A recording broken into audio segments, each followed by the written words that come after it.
Welcome back to another episode of The Adversity Advantage. I'm your host, Doug Bopst, and today's guest is Dr. Aliza Pressman. She is a developmental psychologist with over 15 years of experience working with families.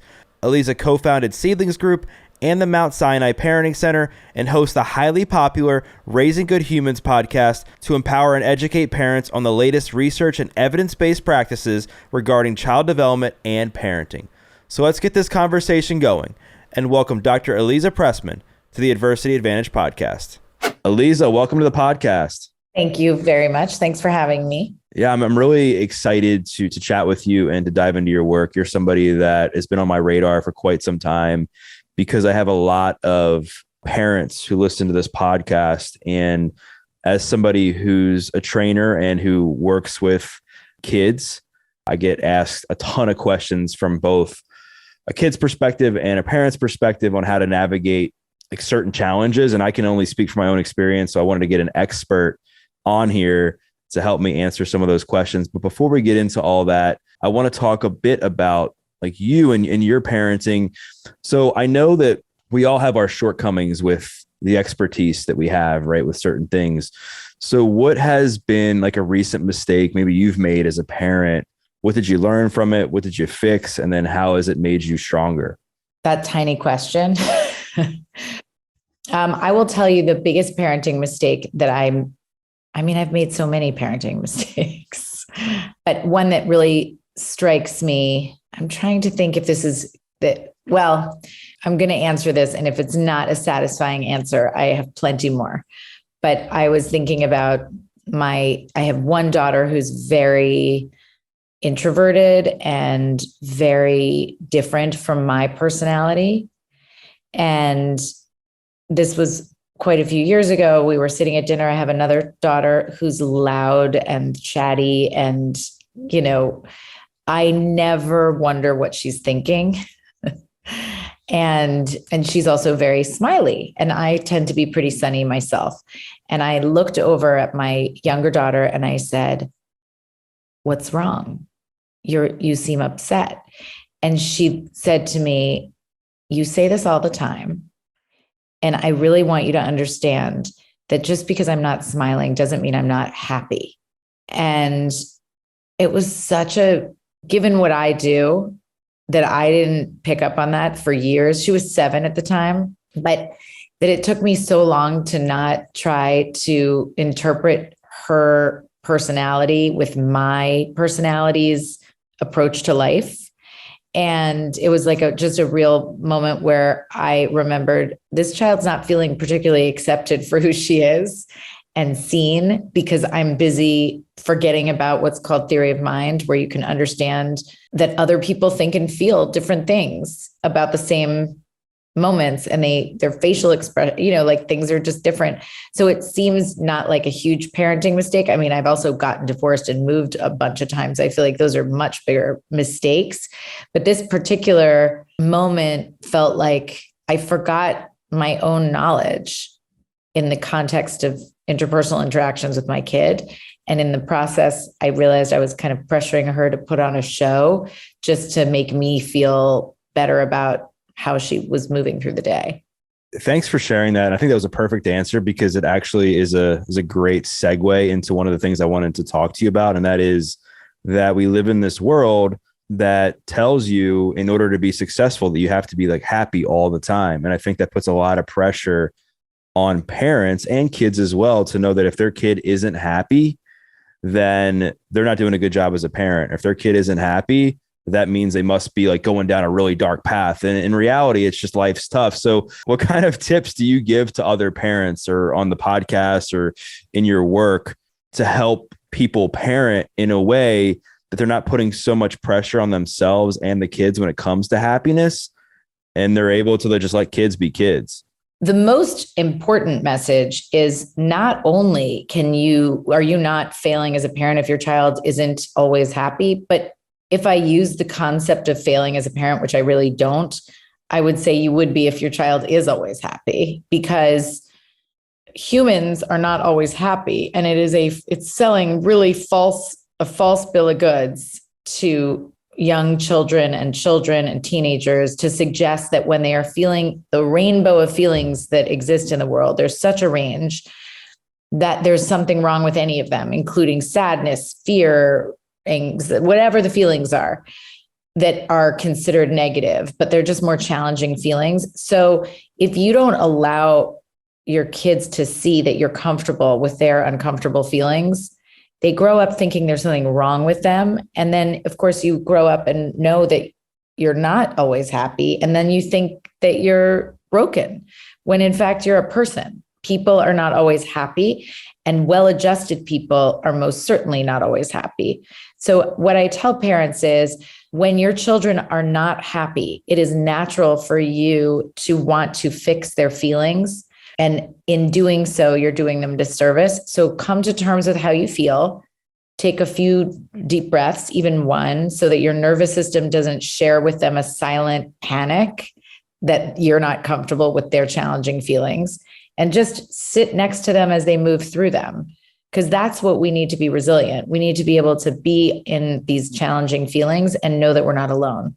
Not that somebody's like, you're upset, let me fix it. It's so true. And I think one of the biggest mistakes that I've heard that can be made as a parent is not learning to self-regulate yourself when helping your kids. Because I think my own personal experience, I think modeling goes a long way.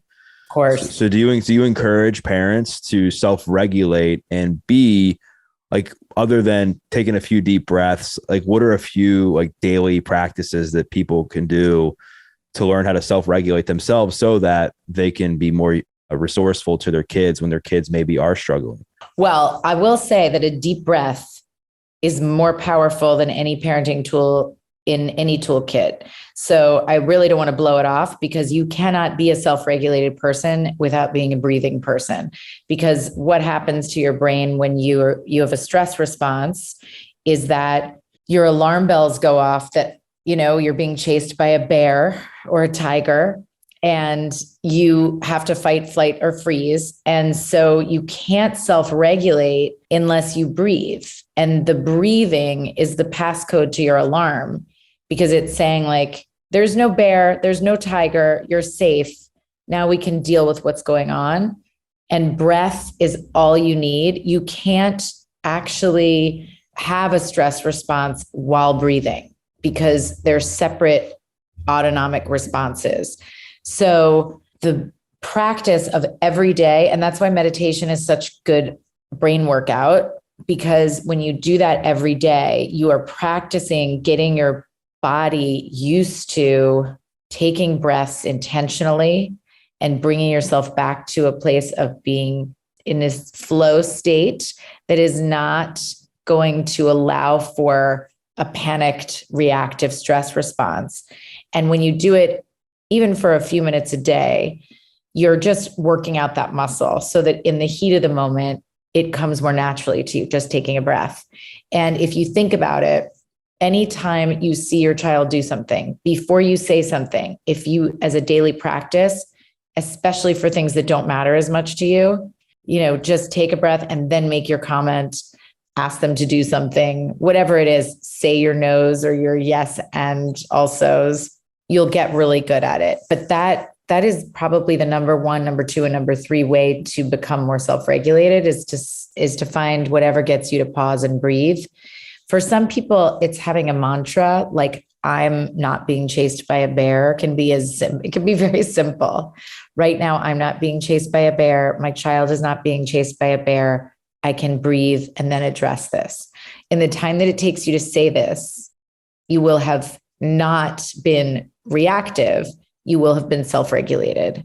So anything that stops you from just going right on autopilot and reacting instead of having an intention is really how you are self-regulated and how you model it for kids. And we know through tons of research that kids have a much higher chance of being self-regulated as adults if they are raised by adults who are self-regulated. It's funny when some studies need tons of funding and replication for decades, they're very obvious. And I'm really glad that you brought that up, because I think it really is so important for people to remember. And I think it creates a big disconnect when parents are telling you, like, calm down, calm down, calm down. And yet they're not calm themselves. And like, wait a minute, like, you're telling me to calm down. You're not calm. Like, this doesn't make any sense to me. And I want to talk about like communication, because you brought up a really good point when you were talking about your daughter, and that some kids just are shut down, right? And some kids don't want to open up to their parents. Maybe they don't feel secure enough, or they're afraid, and it's not just them being introverted. So what do you think a parent can do that has a kid that just won't open up to them? That no matter what they say to them, the answer is, I'm fine, I'm fine, I'm fine, I'm fine. And they can never really understand like what's going on in their lives. Well, I think there are a couple of things to do. First is, not to beat a dead horse here, but take a breath and regulate yourself. Because when you go in, especially with kids as they get older, when you have an agenda, like, I want to know what's inside, or I want to figure out how you're doing, they know, and they close up more. For some kids, there are other kids who will talk all day. So it really just depends on what you get. So there's temperament. That's one factor with kids who they want to talk, but it's just not natural for them. And they need it in small doses. They don't, it's depleting for them. So when you have lengthy conversations, because you are good at chatting, that doesn't mean it doesn't deplete someone else and they need to do it in more, like 5-minute doses. So the first thing is you're going to take a breath. The second is, who is your child? Is it because they just need less stimulation and talking and more physiological connection? So then you need to find something that you enjoy together. So your child doesn't want to talk, but they'll play lots of video games, and you hate video games. So you're fighting with them. You don't want them to be on video games. Pivot and say, what's your favorite video game? Teach me how to do it. That's it. And then through playing and finding a connection that's together, that is in the service of getting to know something that your child is interested in, not that you're interested in. That it's not your wisdom you're giving your kid or your tennis game that you're teaching your kid. It's letting them drive. What are they interested in? Okay, they're interested in video games. I hate video games, but whatever. You're an adult. You're a curious person. Teach me how to get smarter about this is a sentence to say all the time. Because if you're a curious person, you can find an interest in how, my mug was made. It doesn't really matter. So get curious about something your child is into. Let them just teach you about it. Most kids who don't want to share their feelings and don't want to talk about things do have interests and do share, even the quietest people, their interests, what they know, because it's something they've committed to. So whatever that is, let them share it with you and connect over it. And then over time, you'll sprinkle in some questions about life and you'll hear from them. But you really need to find a way in through connection. And it has to be that you lift the pressure of connection having to happen on your terms. Right. You brought up something that I think is a game changer for communicating with anybody. Is you really have to learn, you have to be able to relate to that person. You have to be able to meet them where they're at. And I think when you like play a video game or something with your kid that they like, it creates this bridge for a deeper connection where now you can start to ask them about stuff. If you sense something's up, now you're in a more comfortable place for them where it's not at the dinner table and you're just staring at them like with this look on your face, like, what's going on? Like, how was school? Like, what's going on? And the kid's in like 13 and just wants to like eat his dinner and go play video games. I'm sure he feels pretty intimidated, right? Like, what do you think is important for parents when their kids do struggle and have hard times? Because it's like sometimes you're damned if you do, damned if you don't. Like, you want to fix it as a parent or you do nothing. And a lot of times people haven't mastered the in-between. So how do you teach parents to handle kids when they slip up in school, or maybe they start engaging in behaviors that aren't healthy for them and that sort of thing? If your child is struggling, know that so many kids are struggling right now. Mental health is in such crisis for young people. And it was bad before the pandemic. It's gotten exponentially worse. And it is important to get support for the adults who are caring for kids who are struggling and also for the kids. And one of the ways to tell the difference between temperament and struggle is if you see a difference in what they are enjoying. Like, do they not even get joy from the things that they yesterday thought were joy making? And are they changing routines and habits drastically? Are they nasty? An angry kid, in particular, anxiety and depression, more anxiety than depression, but they look very mean sometimes. They don't look like they do in adults. It can look like your kid is all of a sudden incredibly on edge and snapping, and you think they have anger management issues, and it's all underlying anxiety. So those kinds of things you just want to look at, and then parents can just explicitly state, I can see you're struggling. Like, I don't want us to be in this place of fighting all the time. So I want to do two things. One, I want to restart. I want to make a list with you of what you feel are freedoms that you want and what you feel are freedoms that are appropriate and fair. And I want to work on how to get you there. And that's more for older kids, but you can do that with younger kids too. It's just the freedoms are going to be like TV. And so I want to figure this out with you. And I also want to say that there are some things that I have to say no to, because my whole job is to make sure that you are loved and safe. And you're going to want to push it. That's your job. And I'm here to stay steady, but be open so that I'm changing as you change and grow and evolve. And if you need to, or you're really worried, you can say, I'm worried about you. Something's going on and I don't know how to help you. So I want to find support for you where you can feel safe and it's not me. And I wonder what would make you feel most comfortable. Do you want to talk to your pediatrician? Do you want me to find you a therapist? Is there someone at school that you're comfortable with? Or what I can tell you is that I love you and I'll do whatever it takes to figure this out. And you are not alone. And also for parents who have kids who will talk to them, it's about just saying, I want to check in. What's going on with you? How have you been feeling? There are big changes happening. So it's also validating kids, like, there's nothing wrong with you if I am suggesting a therapist. There's nothing wrong with you if you are feeling anxious. There's nothing wrong with you if you feel sad right now. These are very typical feelings, but people don't talk about them as much because people, for various reasons, feel like those are the ones you're supposed to keep to yourself. And you don't have to keep to yourself with me. And I think asking questions and gaining a deeper understanding of what your kid is going through, it seems, is something that is incredibly powerful. Because I'm just putting myself in like a kid's shoes as you're saying that. And I'm thinking to myself, like what my dad used to do, which was he would come down on me and he would just yell and raise his voice and stuff. And maybe that's all he knew, but it didn't work. Like I would shut down more. I would get more defensive because like I didn't feel comfortable like opening up at times.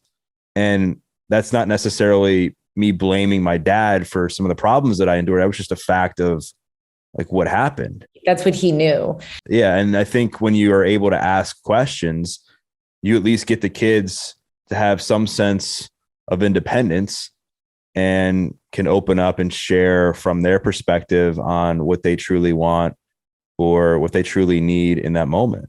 Yeah. I mean, there's nothing more powerful than curiosity with kids and teenagers or people, because when you're curious, deeply curious about, not in a nosy way, in a, I want to know you, like for real. I want to see you and raise you, the person that you are. And I'm just curious, what do you think about blah, blah, blah? Like, it's not in the service of getting to the bottom of something or anything. It's just curiosity. But also saying to kids, when they do tell you something, biting your tongue, like as much as possible. If you're not used to them sharing and you're so excited that they're sharing that you over ask or you push more, stop. You got a little bit, let them drive. And if they want to just stop talking about it and walk away, that's not the time to say like, wait, I want to hear more. It's the time to just thank them for talking. And, you want to be a little bit more of a cat, not a dog. And that's very hard for some of us, but it's just like curiosity. If your kid doesn't want to talk about themselves, you can say, how are your friends doing? Like there have been a lot of changes. Like unmasking, for example, when you've gone through puberty and you went from being a little kid to being a pimply teenager and had got to be under a mask, for a lot of people, it was kind of awesome. For a lot of kids, it was traumatic. It just really depends on the kids and the circumstances. But there are a ton of kids right now we're seeing who don't want to take their masks off when they're allowed to, because it's been really protective for them. So one thing you can just say is there have been changes. There's a lot going on right now. I'm curious, how are your friends handling it? Like, how many kids are taking their masks off in school? I'm wondering what that feels like, instead of what do you feel like? Because that's just easier when you're sometimes talking about other people. You mentioned that kids are really struggling now with mental health. I know addiction rates are up, suicide rates are up, like everything is up. What do you think's at the root of all this? I mean, I know it's been going up since before the pandemic. Do you think it's technology? Do you think it's the divorce rate? Do you think it's lack of stability? Do you think it's pressure? Like, what do you think it is? I think when you look at the science, a lot of things fall a little bit more flat, or they're more complex. Like, is social media leading us to depression? And if depression rates in teens are going up and social media has gone up and they got worse starting with iPhones and social media, doesn't it stand to reason that that's causal? But we don't actually see that it's causal in everybody, because what it is for kids who were doing well before, sometimes social media is even better for them. They're using it in a positive way. They're making connections with people. They're putting out their fundraisers for a cause. They're using it in a positive way. For kids who already were being bullied or struggling or having mental health issues, it exacerbated it exponentially. So I think part of this is there isn't one good answer to why the rates of all of these mental health challenges are ramping up, but there is one that we have in our control. Because you can't control DNA, you can't control technology, you can't control that there's a war, you can't control pandemic. The only thing that we have in our control is our own behavior and how we connect with other people. So for parents who have kids, the most important protective factor for any child, whether they are in really complicated, difficult environments or seemingly easy breezy ones, environmental protective factor for kids who are under chronic stress is having one loving, supportive caregiver who has appropriate boundaries. That's it. It is so powerful. So your focus as a parent, to me, that's very heartening. To me, it's like, oh, I can control me. I can't control the teacher, the school, the environment, the world, nothing. But I can control that I take a breath, that I look at my child for who they are, that I'm there for them when they come home, that I listen when they're in pain, that I'm not riding them all the time. There are things, that I'm open for their bids for attention. Those things are in our control. And the only way for them to be in our control is if we get our act together mentally ourselves. Because if you're overwhelmed and struggling and anxious and angry and drinking and whatever, you can't be there to be the buffering impact for your child's mental health. I think the thing that has happened most over the last 2 years for the majority of people is a lack of connection, both inside the household and in the greater world. And connection is the most protective thing we have for our mental health. So of course, all these things taken together, the thing we can do is find connection. The thing that has not been happening is connection. So I think that's probably at the heart of the majority of the increases. And then of course, there's all the other stuff that's not social emotional. I mean, I've heard connection is so important for so many things, whether it be kids' mental health, recovering from addiction, our own physical health, our own mental health, like everything, right? And you mentioned like parents doing things that their kids like to do, whether it's playing video games or maybe it's like playing with Legos. Like, I don't know what, depending on who the kid is, right? But what are some other like proactive things that parents can do in the house with the kids to just maybe schedule it to build connection? Like tonight, we're going to watch a movie or we're going to watch a show or something, just something of that nature, so that like they're almost building that muscle like over time. Well, first, I think it doesn't need to be big. Like you just said, watching a TV show. There are 2 ways to watch a TV show: connected with your kid, cuddling and like excited to be in it, and watching it while you're texting and on your computer and kind of passing the time. If you find, it sounds so silly, but like if you find as a family that you have a series that you're watching together, or you do movie night every Friday, or you pick Wednesday as the day we have dessert before dinner, or these little rituals and routines are building connections. And so game night, anything it could also just be somebody picks, each family member gets to pick out of a jar question of the week that everybody has to answer. It really doesn't matter, or make one up. It's that you're doing things that your kids are going to roll their eyes. Sometimes younger kids won't, but older kids might roll their eyes. They're doing it anyway. And it's getting in their system. It's a routine. Routines create safety. And so when things feel unsafe, the best thing to kind of go back to are those things you can count on, whether it's that your breakfast is always going to be in the kitchen, or that you're always having movie and pizza on Fridays. It doesn't really matter. And some of it can be the stuff that you think isn't good parenting, like watching TV late at night and, connecting with your teenager over Grey's Anatomy. It doesn't really need to be what, some high quality excursion to an event that feels cultural and like learning oriented.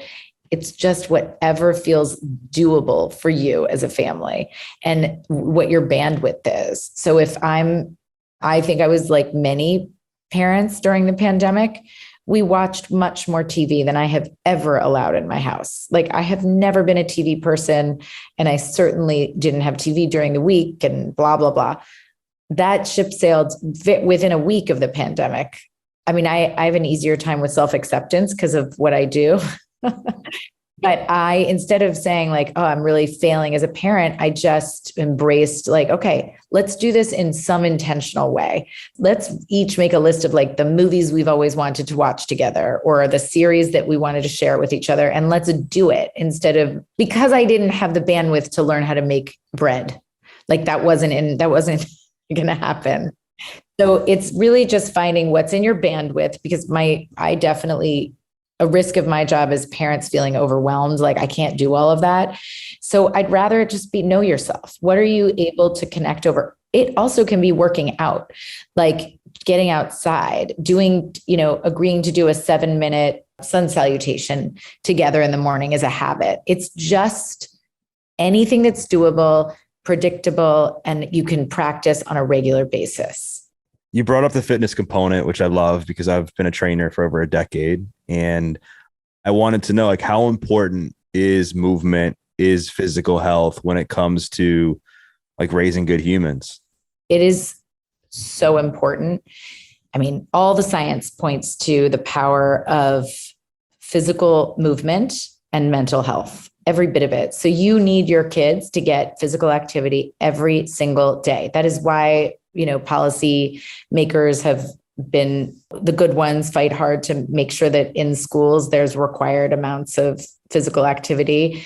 The power of just going for a walk, if nothing else, just getting outside and walking is going to make a huge difference in the wiring of habits that are going to help your child become mentally healthy adults, because we know that adults who take the time each day, even for a half-hour walk, which sounds overwhelming to a lot of people, it saves you time, you sleep better, your mood and energy are better, your physical health is better, your mental health is connected so closely with your physical health, and on and on and on. So yeah, if you have a kid who's overwhelmed with how much work they have and their extracurricular activities are not physical in their orientation, like that is when you say, okay, let's sit together and figure out how we can carve out time in the day. And maybe it's an after dinner walk. It doesn't matter. And it can be your special time with them. But it's really important. And remember that we have to be rewired. So any new habits for adults are real hard. Right. As you know. For sure. Well, yeah. And I don't have kids, so I don't know that side of things, but I trained kids who have had mental health struggles and struggle with addiction. When they start working out, I see this tremendous change in them. And I see the dynamic of their household change. I see the relationship with themselves change and the relationship with their parents change. And it makes me so happy when you see that, because I think that fitness is one of the most underutilized tools, and fitness in general, no matter if you walk, do yoga, Whatever it is, totally. when it comes to like healing from addiction or depression, trauma, that sort of thing. It's a good point too, because I think like parents need to get exercise. And I am guilty of saying like, I have no time. There is no time in the day. Well, we're gonna have to talk after this. Yeah, we'll talk. But what I know is that when I'm feeling like, well, then I'm not going to see my kids, or we're not, then I'm lucky because of where I am. We can walk across the street. There's a beautiful hike. So it doesn't have to be separate. You can combine your bonding time with your kid and the physical activity. But I will say, even if your kids don't want to do it and it doesn't feel like it's bonding, you just have to that is one you just push through, and you just say like, there are certain requirements like sunlight, water, and soil. You must exercise and have adequate nutrition and sleep, or the conversation is pointless. I want to go back to something you said earlier, and you might not be able to answer this because I'm sure this is kind of like a hard thing and it's going to depend on the individual, but like you hit on like making sure like a parent isn't like riding their kid too hard and not being too hard on them. And you see this polarity where if you hear parents are either way too easy on their kids and they're being helicopter parents and coddling them and making sure they have no problems. And then there's the other side that they're like super militant and they're coming down on them like really hard. Like, have you found maybe in your own parenting journey or even talking to some of the people you work with, is there a way to have a healthy balance so that you're kind of holding them accountable, but also providing a ton of love along the way? Yes, because there are three sort of well-established parenting styles. That's basically what you're addressing. And there are four. There's neglectful, and you're probably not neglectful if you're listening to this. So, but the three are what's called authoritative, authoritarian, and permissive. And I'll start with the ones that are actually the extremes that you're talking about. So authoritarian parents are, because I said so, parents typically more controlling, very demanding, but they're not sensitive to their child's individual self. They don't exhibit a lot of, they might feel a ton of love, but however they were parented or whatever is in them, they don't show a ton of love. And so it's all about the riding and the controlling and the getting the better, stronger, faster, but without the support. And on the other side of it is what's called permissive parenting, which is tons of love, best friends almost. Like my kid is my best friend. They tell me everything. But if they come to you and they are like, I don't want to go to school today, or I don't want to do this, it scares me, you say, then you don't have to do anything. I want to make you happy all the time. Let's not worry about it. And so that's not enough structure. That's like great on the sensitivity, but not enough on the demands. And then there is what's Goldilocks parenting, is what's called authoritative parenting, where you are completely comfortable saying, here's what I expect of you. And it can be high expectations. They just have to meet what is possible for that child. And they have to be willing to see that child. So it's not your hopes and dreams. It's not that you wanted a football player, and so you're going to ride them to practice because of their potential and all of this. It's like, who are you? What are your goals, child of mine that I love?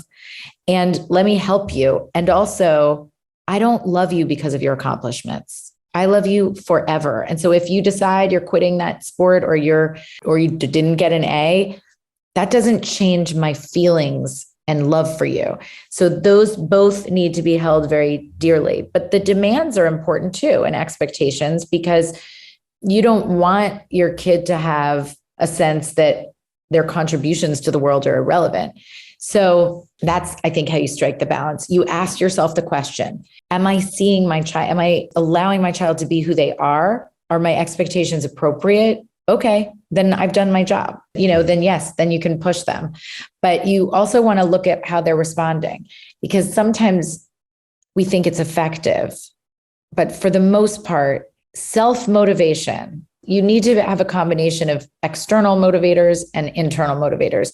But if you feel like your love rests on your accomplishments, you lose your connection with your parent and you want to get out of there. Yeah, you see that a lot.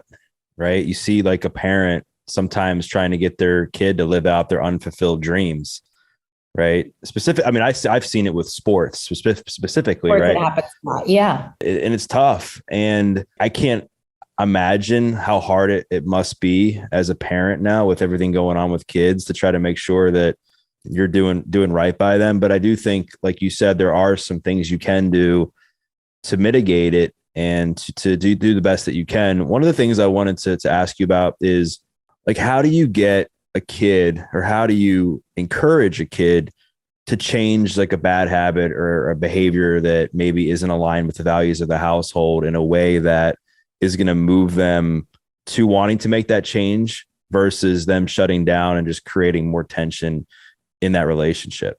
Well, the first part is to take a deep breath and decide what your values are, right? What are our family values? Because, there has to be a separation, as you said before, that you've seen parents who the kids are, the dreams of the parents are being fulfilled through the child. Carl Jung said there's no greater burden to children than the unlived life of the parent. That's kind of a universal don't do it. It's a big parenting don't. But sometimes we don't know what our values are and how to separate them from our hopes and dreams. So first, I almost recommend doing a family mission statement, a personal mission statement, and then a family mission statement, where you go over with your family what really matters to us.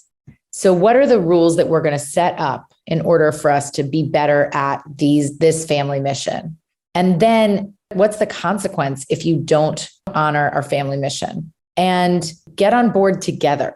And then, you say things like why it's a rule, because how does it matter for your family? Like if your family's goal is, let's say kindness is part of your family mission, and your child is bullying someone in school, that goes against the very fabric of your family values in your household.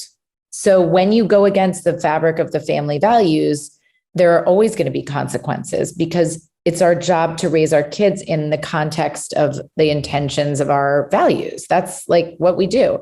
They can go off and grow up and say, to hell with kindness, it's the stupidest value. That's fine. But while you're raising them, you want to make sure that you don't give too many rules, but the rules that you give have great reasons behind them, and you are not bending. And so, but then when it comes to other stuff, like, when you have teenagers, you have to make contracts with them, because otherwise it's just constant battles. So it's contracts. Hey, what are your freedoms that you want? Right? Okay. So what's the deal is you want to go to this, you want to start going to these parties. Let's do a contract of what you're going to do at these parties. And if you break the contract, you're not going to go to parties for a little while. Then we're going to start again. We're going to start with smaller parties, because it turns out this bigger party you weren't ready for it. And we'll go from there. But it's all like, it's not in you're being punished because you're a crappy kid. It's you made a mistake. It was too much for you developmentally to handle. It was too much of a temptation. Right now, being at a party with alcohol, even though you didn't want to be drinking and you didn't plan on it, you aren't in a place yet developmentally to say no to your friends. Let's not put you in that position. That's the framing versus you lied to me, you're a terrible kid, and I'm grounding you forever. And all of these things like build closer connections so that kids want to do right by you and themselves. Yeah. And I think it gives them a sense of autonomy too. When they sign this contract, they know in a way that they're making a choice, right? So, and then when they break it, it's like, look, I'm going right to the contract. Right. This was our deal. You broke it. I don't have to fight with you. You don't have to convince me. You signed it. You decided to go against it, and we'll get through it. And when you sign the contract, you can even say, I expect that we're both going to kind of blow it sometimes, because there's stuff on your end as well. For sure. And I'm glad that you brought that up, because I've heard that is a helpful tool for families, is creating some sort of agreement or family chart with values, so that when the kid makes a mistake and the parent goes to hold them accountable, they're able to point out, like, listen, like, you agreed to this, is to be part of the family. You made that choice. And then you can kind of figure out how to move forward in a way that's productive for both. The last thing I want to ask you, and there's so many other things I want to go into, but just for the sake of time, I wanted to make sure we hit on this. And I know that you've talked about one of the mistakes that you felt you made was divorce. And I think that's common now. Like 50% of families are being split up. I come from a divorce home. what are some non-negotiables when it comes to divorce for the sake of the kids? Because you see a lot of people when they co-parent, it becomes this battle between mom and dad and who's right and who's wrong. And the safety and the health of the kids just goes out the window. Okay. So to be clear, I'm not judging people who get divorced. I did it. So I just want to say you can't control these things come up, and it goes back to divorce. It's a stressor for kids. It's never like, yay, my parents got divorced, except for in cases where they're relieved because there's been abuse or anything like that. But even still, it brings up complicated feelings. The thing that is negative about divorce is always about the way it is handled. It is never the divorce itself. So the non-negotiable is you do not bring your kids into the divorce. You do not put them in between. You don't expect them to pick a favorite parent. You don't ask them to give messages, deliver messages. You don't get sad when they have fun with the other parent. You don't get jealous if the other parent is dating someone or remarrying. You try to do what feels hard as hell, which is behave like a grown-up when you're feeling like a devastated teenager. But we have to do it.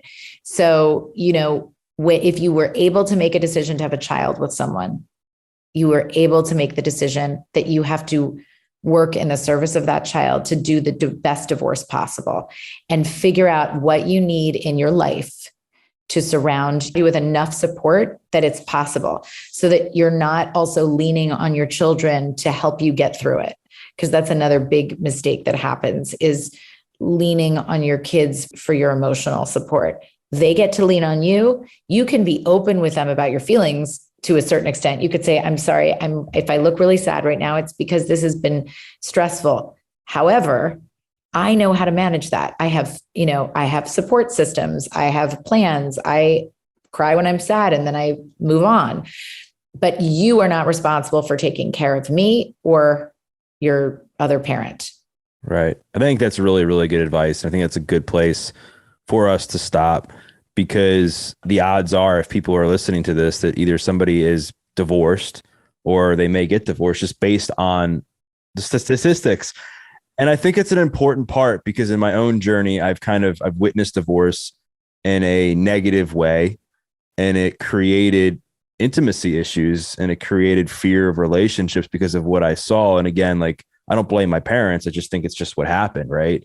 And I see that a lot, even with people that I work with when parents are divorced, where it's this constant battle of who's going to be like the superior parent to come out of the situation. And I just think, in my understanding, it's not what it's about. It's about, like, how can you co-parent together to prove to your kids that even though, things didn't work out, you can still have a healthy relationship for the sake of them. It's a real gift. Also, like, fighting is not the problem. Like, none of these things are a problem if you can model a healthy response, even a healthy making up, even a healthy way of communicating. Like, we can be human beings in front of our kids. We just have to be healthy human beings. Right. For sure. I think that's something like really important for people to remember. So, Aliza, this has been amazing. You're awesome. And I will make sure to include the link to your social media and to your amazing podcast, Raising Good Humans. And wanted to thank you once again for coming on. And for those who are listening, what I'd like you to do is to share a takeaway from our conversation. Maybe it was something that she said about communication. Maybe it was something that she said about the power of fitness, divorce, or maybe it was something she shared about the mistake that she made early on. Whatever it was, tag her, tag myself, because we'd love to hear your feedback. And we once again thank you for listening to this episode of The Adversity Advantage. I'm your host, Doug Bopst, and we'll see you next time.